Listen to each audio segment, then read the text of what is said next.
Hiking na may side trip pang waterfalls ang hatid ng isang bundok sa Nueva Ecija na sa gitna ng payapang paligid ay may madugong kasaysayan ng digmaan. Tayo dyan kasama si Rafi Tima.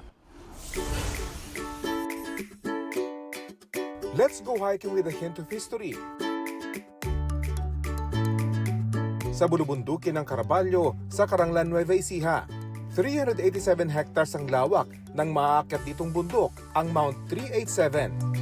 Iba't ibang trail ang madaraanan. May madamo, matatarik, o nababalot ng kawayan at pine trees.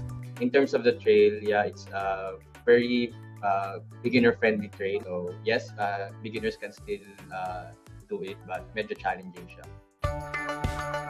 2 hanggang 3 oras ang kailangang gugulin para maakyat ang tuktok. Ang bundok, kilala rin sa tawag na Batong Amat o Ghost Rock. May multo ng kasaysayan ng madugong kwento ng bundok bilang tagpuan ng sagupaan noong World War II. Pero ngayon, isa na itong payapang paraiso. Pwedeng magpapresko sa Aloha Falls sa paanan ng bundok. Sa mga balak mag-hike at falls adventure dito, makipag-ugnayan lang sa LGU o sa Barangay Pungkan. Magbaon rin ng inuming tubig at trail snacks para may laman ng tiyan sa gitna ng hike. Rafi Tima nagbabalita para sa GMA Integrated News.